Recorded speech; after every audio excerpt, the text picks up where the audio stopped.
Buenas tardes, colegas. Buenas tardes. Bienvenidos en representación del comunal, entendiendo en esta tarea que están o estamos los colegas en el tema de la evaluación docente. En ese marco, el Departamento de Educación del Comunal de Valparaíso hoy día tiene el grado de presentar la segunda jornada de acompañamiento. Esto visto como,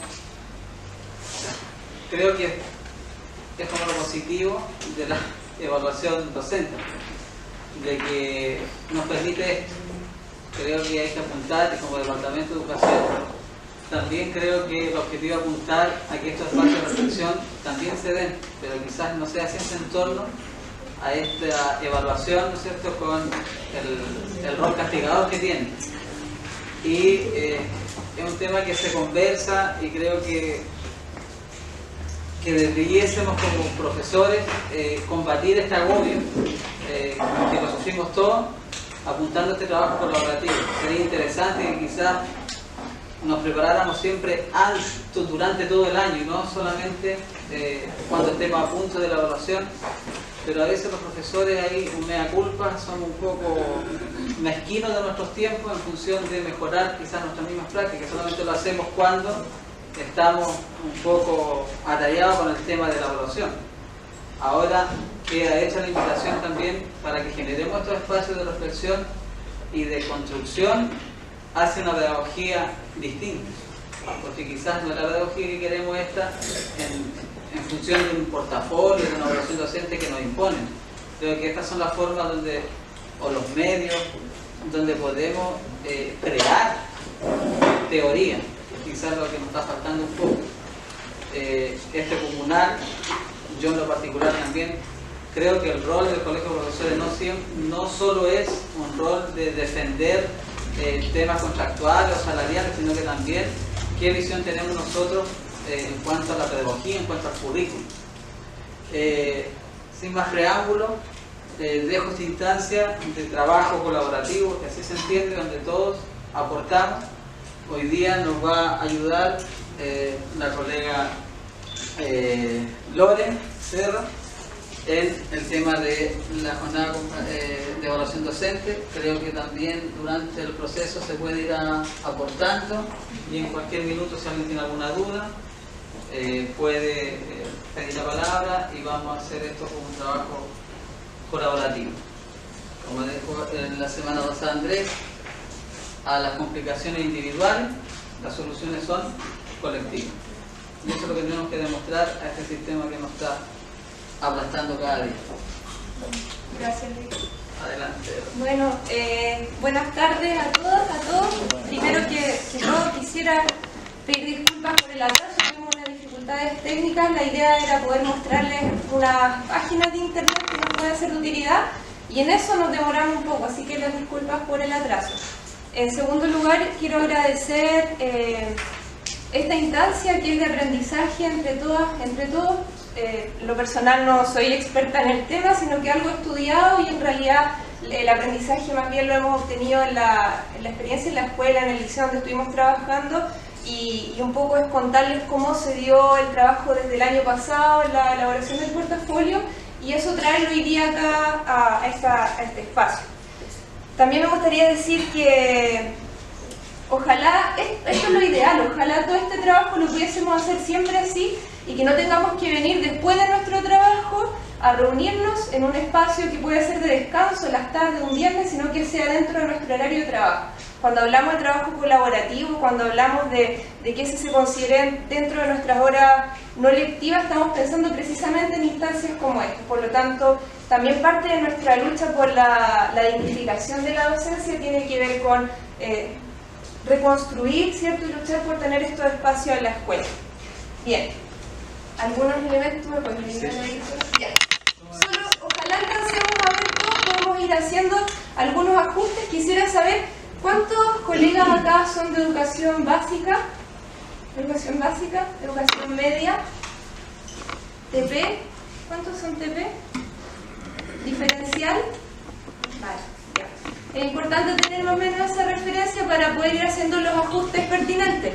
La presentación está estructurada estructurada fundamentalmente en hacer algunas aclaraciones conceptuales previas, que podamos entender algunos elementos técnicos de la evaluación, las formas como vamos a recoger información, la diferencia entre un criterio, un indicador y estándar, que es algo que precisamente para los TP tiene que estar muy claro en el portafolio, cómo construimos instrumentos de evaluación adecuados, cómo diseñamos la calificación y algunos consejos para la elaboración y la escritura en el portafolio. Eso es un elemento. Quizás algunos los vamos a pasar más rápido porque hay cosas que como docentes ya manejamos, pero que no está de más repetir. Me hubiese gustado quizás poder profundizar más en la evaluación, que discutiéramos, porque hay distintas corrientes, hay distintas formas de conceptualizar la evaluación, pero el portafolio tiene una dimensión muy técnica, que la verdad es que cuando se corrigen con ciertas rúbricas, lo que evalúan es que precisamente tú estés utilizando bien los conceptos, ¿cierto? Que tenga coherencia lo que estás diciendo que vas a hacer con el instrumento que subes, por lo tanto, vamos a tener una presentación, un trabajo que es más bien técnico.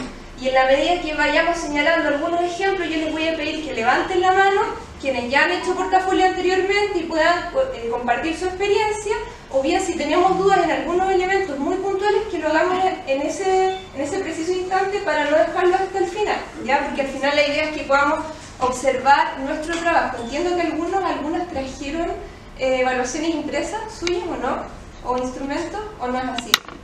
¿Que se había solicitado? ¿No? Ya no importa, vamos a adecuarnos a eso. Bueno, vamos a volver a avanzar. Ya, solamente, bueno, mientras Luis ve eso, contarles algunas cosas, como para entrar en el tema.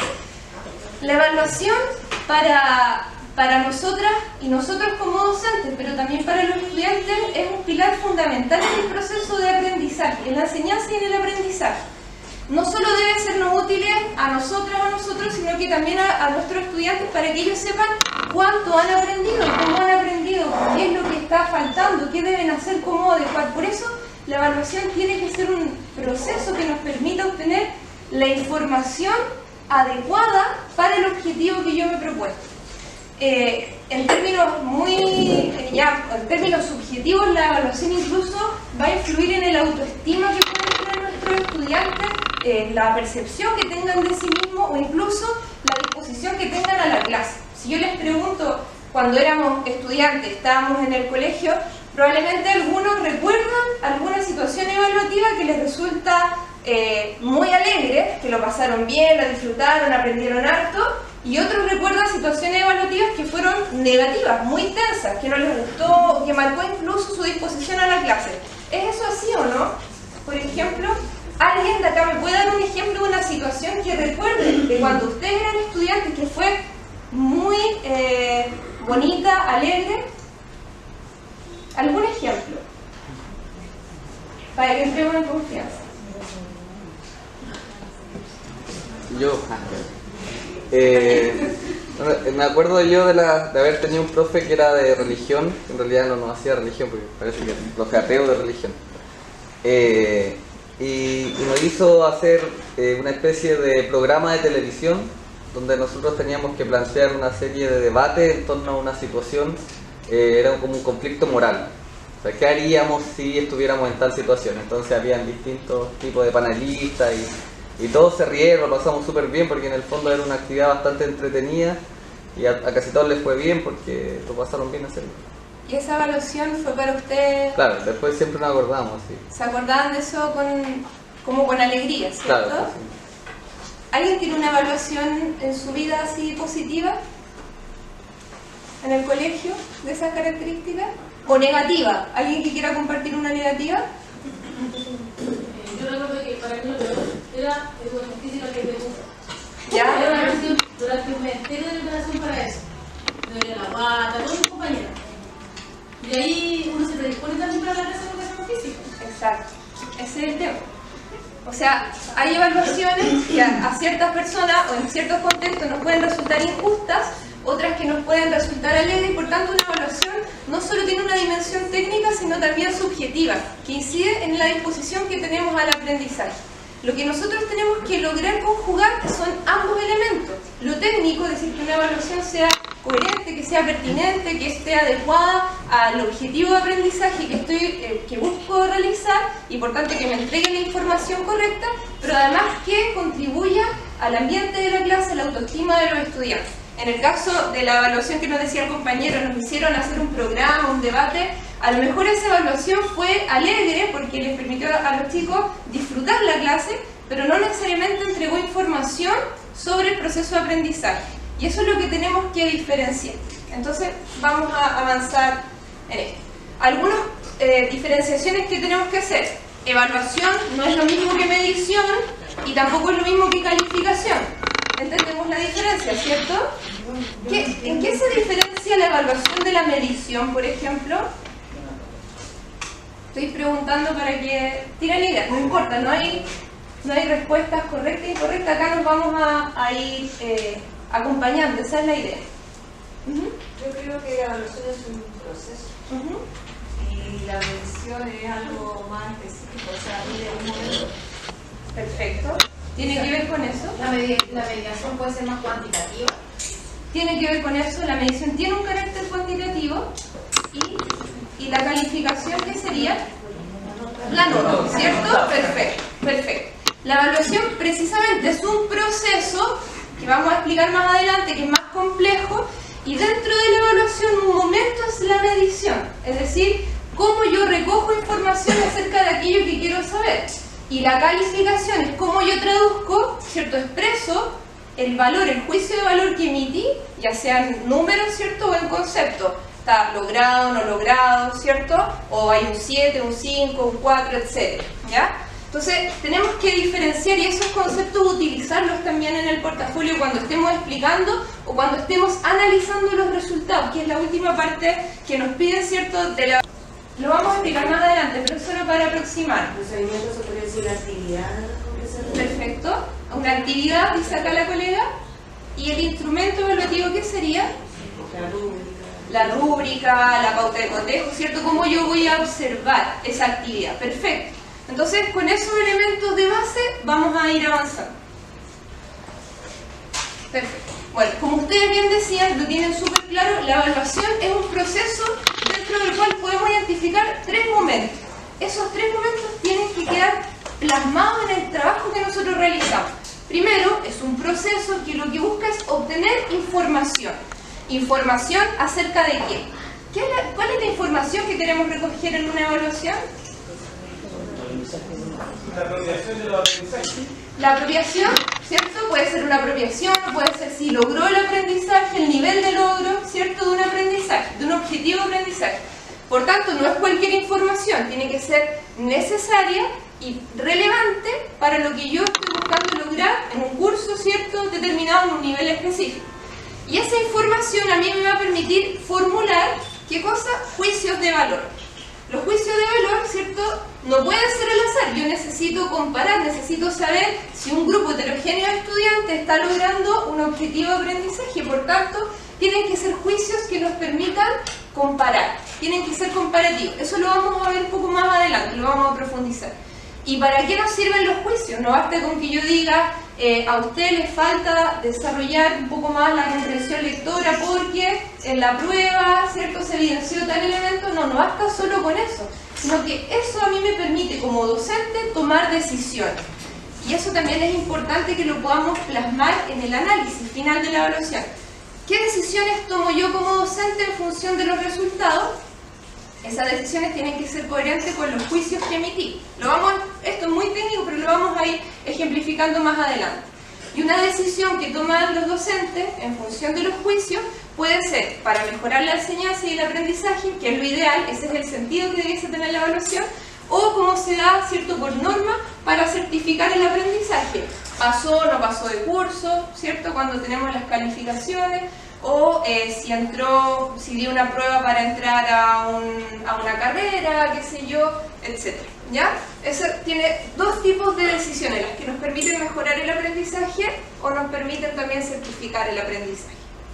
Pero bien, de todas maneras estas láminas van a quedar a disposición para ustedes, así que si no es necesario que vayan copiando. Y la evaluación también, y esto puede ser porque aparecen conceptos en el portafolio, va a tener distintas formas de conceptualizarse, ¿ya? en el portafolio solo piden algunas, para aclarar. Según el momento del proceso de enseñanza y aprendizaje, puede ser una evaluación inicial, puede ser de proceso, puede ser final, ¿cierto? Que está asociada con las finalidades. Si es de inicio, la evaluación diagnóstica, como nosotros lo conocemos, cómo vienen los estudiantes que saben, que conocen acerca de lo que vamos a trabajar, puede tener una finalidad formativa, que no es lo mismo que poner una nota, sino que lo que buscamos es ir mejorando en el camino, en el proceso, ya sea del módulo en el caso de los TP, o de la unidad de aprendizaje, o de los ejes temáticos, ¿cierto? Cómo vamos mejorando ciertas habilidades o conocimientos, y la sumativa, que es ya el final cuando nosotros ponemos una nota y no volvemos sobre ese objetivo de aprendizaje. En el portafolio se pide explícitamente, dice, evaluación ya sea de proceso o al finalizar, dice la unidad de aprendizaje en el caso de la formación general o del módulo en el caso TP. Por tanto, no viene al portafolio en este momento que ustedes presenten evaluaciones diagnósticas, por ejemplo, ¿ya? Según la extensión puede ser una evaluación global o parcial, eso ustedes lo saben. Según el origen de los agentes puede ser interno, dentro de la escuela, dentro de la sala de clase, o externa. El CIMSE, la PSU son evaluaciones externas. Y según sus agentes, ¿quién evalúa a quién? Tenemos tres tipos. La autoevaluación, me evalúo a mí misma, a mí mismo. La heteroevaluación, me evalúo con una otra, con un otro que es distinto a mí, en jerarquía. El docente evalúa a un estudiante, eso es heteroevaluación. O si el estudiante evalúa a su docente, también es heteroevaluación. Y la coevaluación es cuando hay evaluación entre pares. ¿Se entiende la diferencia, cierto? El portafolio también es explícito, dice, no se admitirán ni autoevaluaciones ni coevaluaciones, ¿cierto? Solo heteroevaluación, es decir, en este caso la que realiza el docente a sus estudiantes. Y según el normotipo, que es algo mucho más técnico, hay evaluaciones normativas. De acuerdo a la norma, a la media del curso se establece una norma, como por ejemplo ocurre con la fórmula con que se calcula la PSU, que nosotros no vamos a aplicar, sino que lo que te está pidiendo el portafolio es una evaluación criterial, en función de criterios. ¿Cuáles son sus criterios de evaluación? ¿Cómo va a diseñar un instrumento y cómo va a evaluar? ¿Se entiende eso, cierto? ¿Sí? Ya. Esos son solo conceptos para que vayamos viendo qué es lo que se nos pide. Quizá ahí aclarar o rellenar que todo ese análisis debe estar en la presentación del instrumento cuando ustedes lo presentan en el portafolio. Es interesante que esto esté plasmado desde el inicio, desde qué tipo de evaluación, según la finalidad, todo eso debiese estar plasmado, explicitarlo. Y eso es donde casi siempre se falla, como que estamos, como es un trabajo que no se nos pide quizás en la escuela, lo obviamos, quizás lo hacemos, pero es como plasmar lo que en realidad se hace, qué es este instrumento. Sí, ahí también como comentar, tuvimos la oportunidad de estar con una persona que ha trabajado en el diseño del portafolio y que además ha preparado correctores, y es súper importante el uso de un lenguaje técnico académico, o sea, que podamos utilizar estos conceptos y que tengamos claridad de qué es lo que estamos diciendo cuando los usamos. Por eso nos damos también esta vuelta en torno a los conceptos y lo que decía Luis, o sea, no te piden, el portafolio no dice ocupe el lenguaje técnico académico, pero tenemos que hacer, ¿cierto? ¿Se entiende? Vale. Bueno, dentro de la evaluación, que es fundamentalmente lo que nos lleva a nosotros a emitir juicios de valor acerca de algo, para emitir juicios de valor nosotros tenemos que tener muy claro cuáles son los criterios.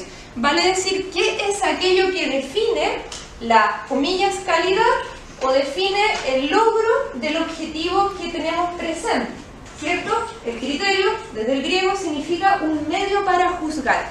¿A través de qué medios? ¿A través de qué definiciones vamos a juzgar aquello que está bien hecho, que está mal hecho o que está logrado o no está logrado? Y en eso todos los criterios tienen que ser, y esto es lo ideal, en una evaluación ideal, tienen que ser acordados también con nuestras y nuestros estudiantes, que ellos sepan qué es lo que se les está pidiendo cada vez que se les asigna una tarea, iniciamos un proceso evaluativo. Porque si yo sé cómo se me va a evaluar, sé, ¿cierto?, cómo puedo ir regulando mi aprendizaje. Y en eso ahí aparece una crítica al portafolio tremenda, porque ustedes conocen, por ejemplo, las rúbricas con que corrigen el portafolio. No las conocemos. Solo tenemos una dimensión en la guía que dice, en este apartado se le pedirá al docente qué, y uno como que, ahí se empieza como a orientar, pero tampoco se nos transparenta como lo que contiene cada criterio, cómo se va a evaluar cada criterio. Entonces ahí son las contradicciones de la evaluación.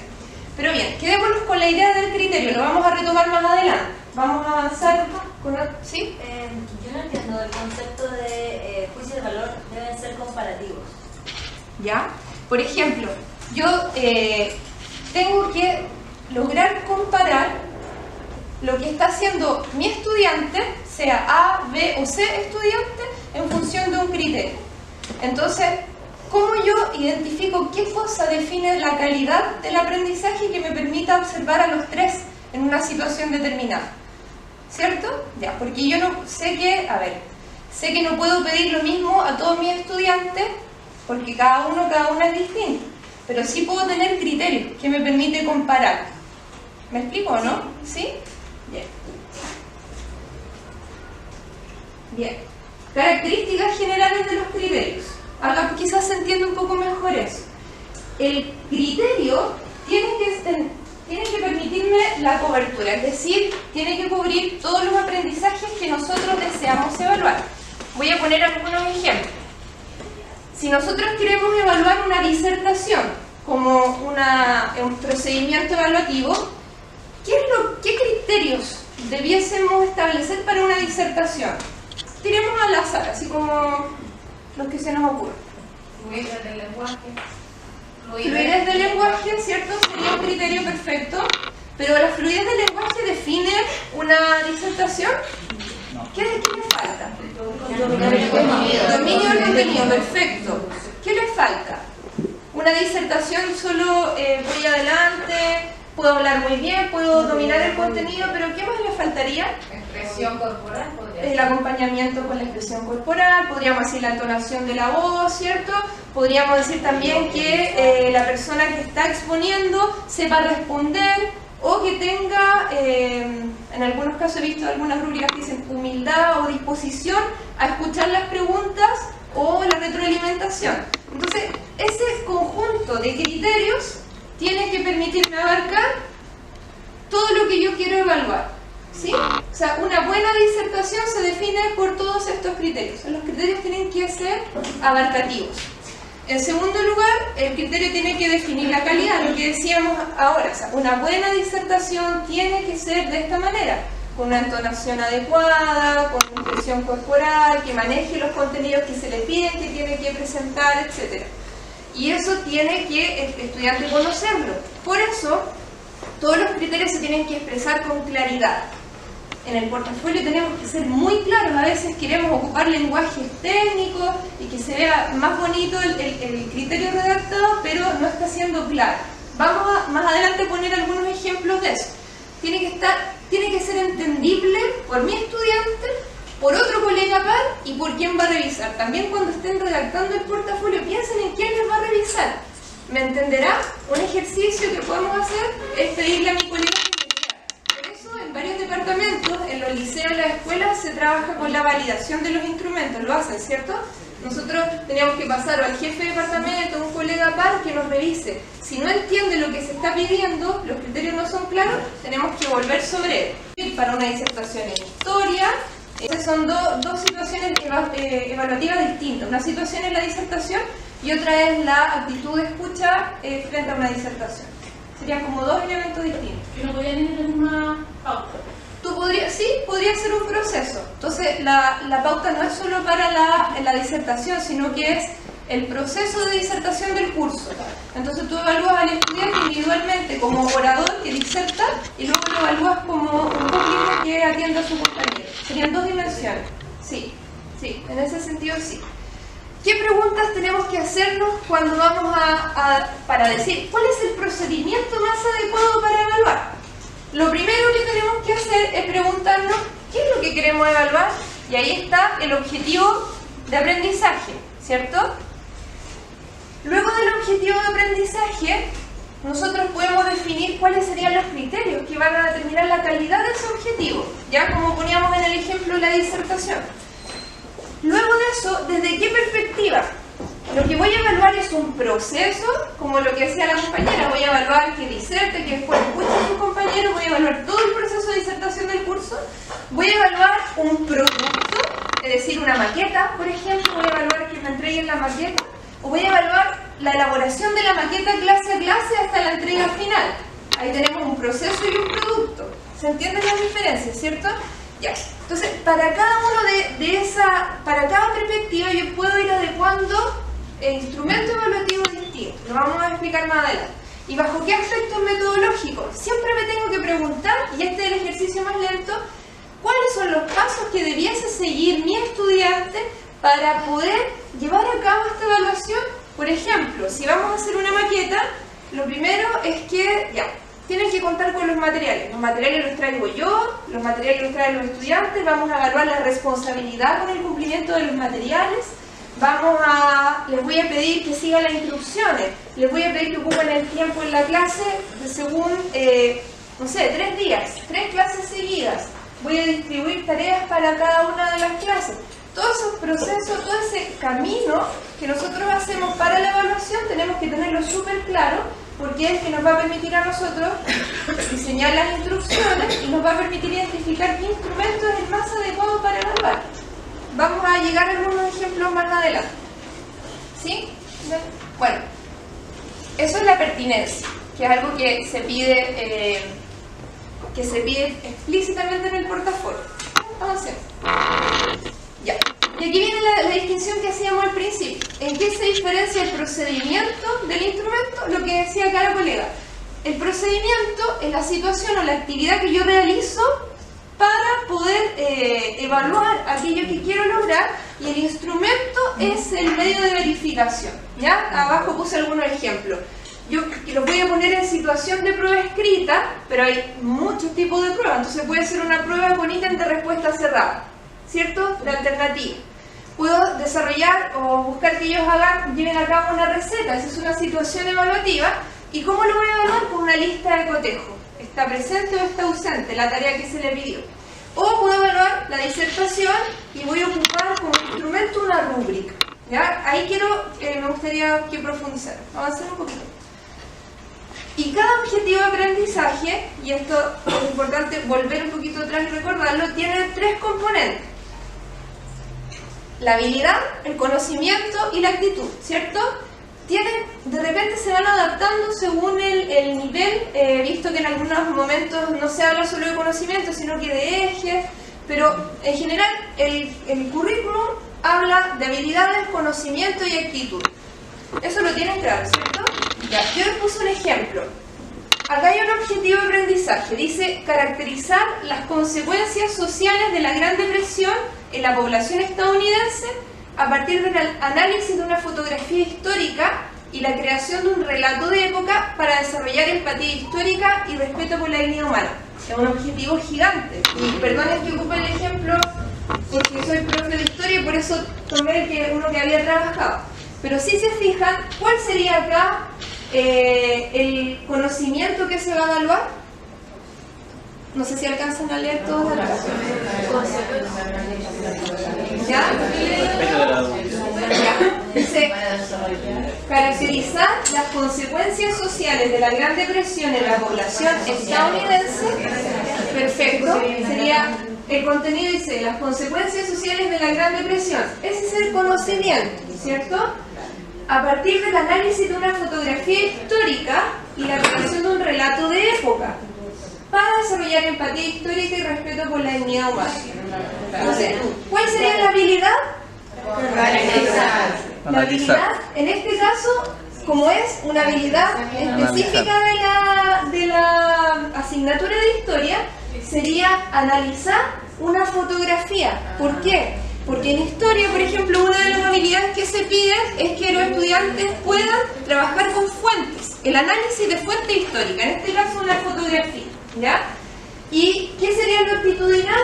El desarrollo de la empatía histórica y el respeto por la dignidad humana.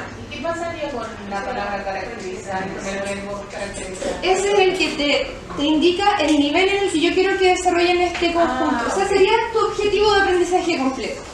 Entonces yo quiero que ellos, por medio de, cuando nosotros caracterizamos, ¿cierto? En este caso los chiquillos miraban una foto y iban identificando los elementos de la foto y dicen, la pobreza es una característica de cómo impactó la Gran Depresión, la gente perdió sus casas, vivieron en la calle, había distintas fotos. Entonces ellos pueden identificar a partir del análisis de una fuente cuáles son las características que determinan una consecuencia social en el caso del contenido de la Gran Depresión económica. Entonces este verbo es el que te da el conjunto. Vamos a trabajar este contenido, este conocimiento, vamos a trabajar esta habilidad histórica y vamos a trabajar esta actitud. Puede ser, en este caso, es una formulación compleja, porque de hecho vienen algunos dados, unos objetivos tremendamente complejos. Nosotros podemos adecuarlo, podemos simplificarlo. Yo creo, el consejo que les doy es que siempre busquemos simplificar, pero que no olvidemos estos tres elementos. ¿Cuál es la habilidad que vamos a desarrollar de la asignatura que me corresponde o del módulo que me corresponde? ¿Cuál es el conocimiento concreto que se está poniendo en juego y cuál es la actitud? Por lo general las actitudes, en el caso nosotros de historia, las mantenemos durante todo el año porque son las más lentas de desarrollar, tienen que ver con un trabajo valórico, tienen que ver con las creencias, entonces es algo que va avanzando más lento. Había un colega que tenía una pregunta. Sí. Quería saber si tuviesen que hacer 3 clases, ¿en qué clases pondrías esa? ¿La primera, la segunda o la tercera clase para una unidad? En la tercera. Porque tú pones analizar y analizar es como lo más macro, o sea, lo más amplio. Claro. Y lo básico no. O sea, sí. Me refiero a eso, básicamente. Sí. Sí, le que entiendo. es como, si yo la respuesta es la tercera, sí es la tercera. Pero ¿para qué? Para que los profesores se den cuenta que el analizar es algo muy complejo, que no lo puedo ubicar en primera instancia. Eso es súper importante la pregunta. Además, cabe señalar que en el caso de este ejemplo, nosotros en la asignatura de historia tenemos todo un mes donde nos dedicamos a desarrollar ciertas habilidades de la asignatura y el análisis de fuentes históricas es uno. Entonces cuando yo pongo el objetivo acá, ya lo he trabajado antes con mis estudiantes. Eso es importante, qué bueno que hace esa observación. Entonces, lo que me interesa en términos del contenido es que ellos caractericen las consecuencias sociales de la Gran Depresión, pero utilizando habilidades que ya hemos trabajado antes. En este caso, el análisis de fuentes. Así que muy buena tu precisión, colega. Sí. Bueno, ¿podemos evaluar todos los contenidos del mismo modo? No, ¿cierto? Hay contenido y acá los conocimientos se van a dividir, los conocimientos que nosotros trabajamos tienen intenciones, podríamos ser intrínsecos. Por ejemplo, vamos a ver, hay conocimientos que tienen que ver con contenidos declarativos. Un hecho es algo que no va a cambiar, ¿cierto? Yo requiero memoria para recordar una fecha, ¿cierto? Si tengo que recordar un nombre, si tengo que recordar las partes de una flor, tengo que tener memoria para eso. Hay cosas que ya no va a variar. En cambio, un concepto requiere comprensión. ¿Puedo evaluar un hecho, que un estudiante conozca un hecho de la misma manera que un concepto? No. ¿Cierto? Tengo que buscar estrategias distintas. Al mismo tiempo, todos los contenidos procedimentales requieren no solo memoria o comprensión, sino que la transferencia, la práctica o la ejecución. Y los contenidos actitudinales, que son los que veíamos antes, que son más lentos de trabajar, requieren una comprensión y una práctica. Requieren que podamos dialogar, que yo pueda escuchar a mis estudiantes. Por tanto, las formas en que los vamos a evaluar son distintas.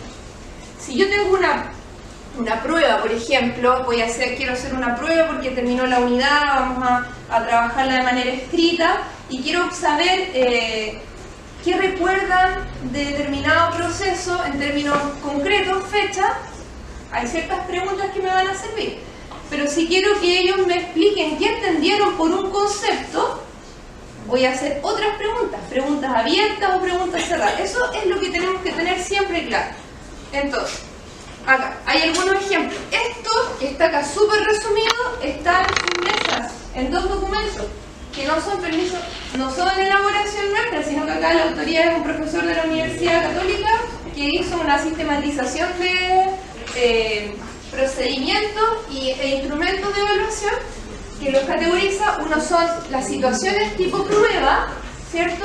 Podemos encontrar pruebas no estructuradas como un ensayo, puedo hacer pruebas semiestructuradas que tienen respuesta breve o respuesta extensa, o pruebas estructuradas donde ya tenemos los ítems de verdadero y falso, los de opción múltiple, los términos variados y multi-ítems. Por lo general, las situaciones de prueba están asociadas a qué momento de la evaluación inicial, de proceso final, ¿cierto? Entonces, si yo voy a mostrar en mi portafolio una situación final, lo más, entre comillas, digo, no es que sea siempre así, pero lo aconsejable es que haga una prueba. Si yo voy a evaluar si mi objetivo de aprendizaje tiene que ver con conocimientos factuales, hay determinadas pruebas que me sirven y otras que no. Si, dependiendo también del nivel en el que esté, en qué curso, hay determinadas pruebas que sirven y otras que no. Por lo general, cuando hablamos de evaluación de proceso, también puede ser final. Lo que nosotros tendemos a utilizar cuando no está en la situación prueba, sino que otra situación evaluativa, utilizamos instrumentos, una lista de cotejo o una escala de apreciación.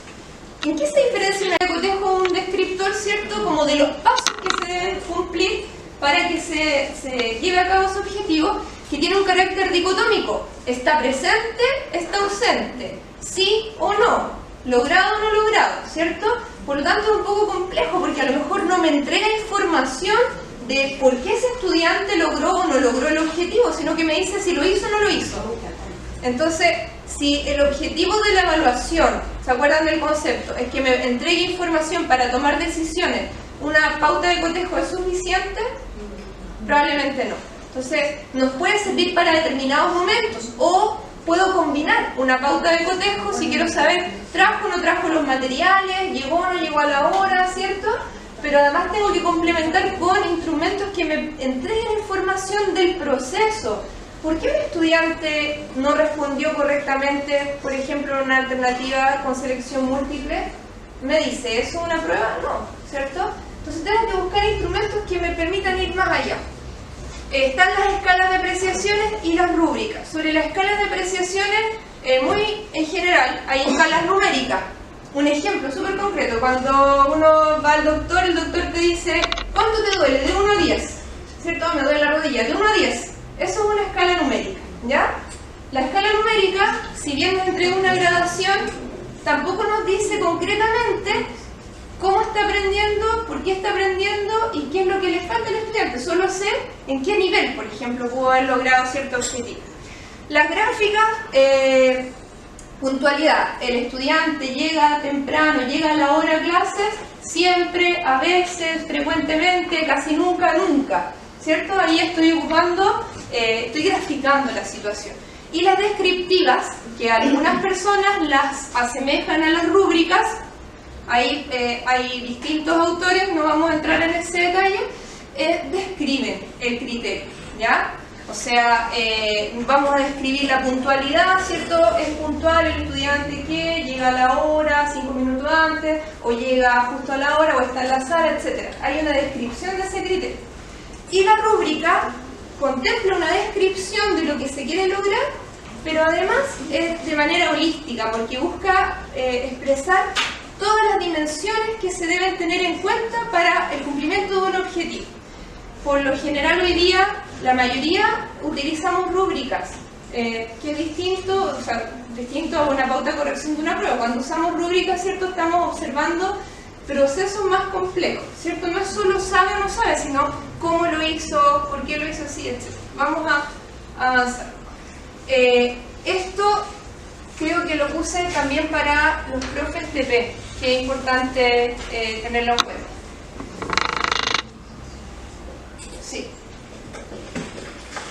Sí, lo voy a ver. Bueno, para la construcción de los instrumentos de evaluación, ¿qué es lo que tenemos que tener en cuenta? Estamos recapitulando, pero agregando algunos elementos. ¿Cuáles son los aspectos que determinan la calidad del proceso o el producto o la ejecución que se debe lograr? Ahí está nuestro criterio. Esa es la distinción entre criterio, ¿se acuerdan que habíamos dicho indicador y estándar? ¿Cómo se verifica el cumplimiento de ese objetivo? Van a aparecer los indicadores. Voy a dar un ejemplo al tiro. ¿Y cuál es el nivel esperado? Es la descripción, ¿cierto?, del estándar, de lo necesario. Voy a pensar en un ejemplo.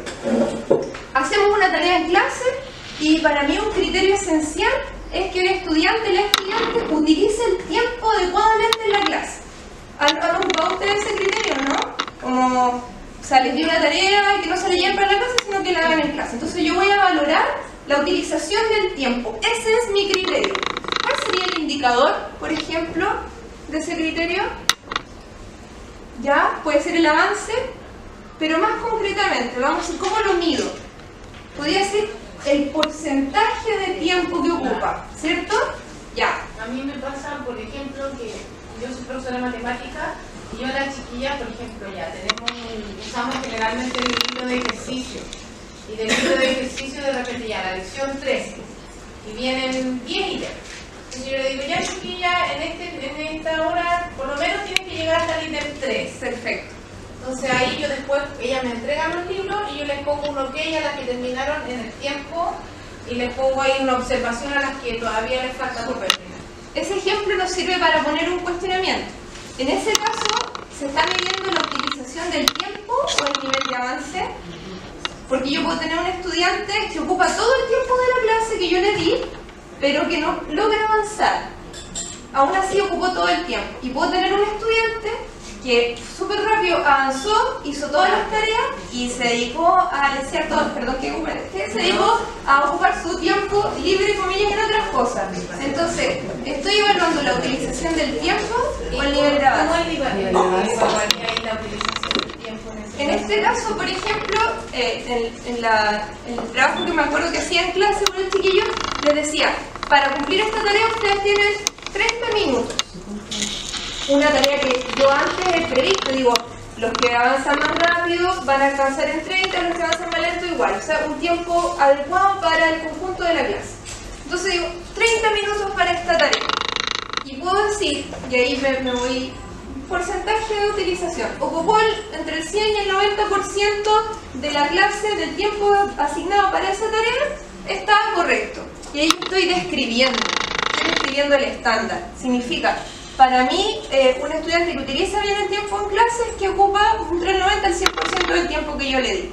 Luego voy haciendo una degradación. Digo, entre el 80, 90%, medianamente trabajado, etc. Entonces yo tengo mi criterio, tengo mi indicador, es decir, cómo lo voy a medir, en este caso porcentaje, y luego digo cómo lo describo, y ahí aparece el estándar. Voy a medir también el tiempo, por ejemplo, en metas por clase. Si es un trabajo de proceso, que se establezcan metas por la clase independiente del tiempo que puedo hacerlo.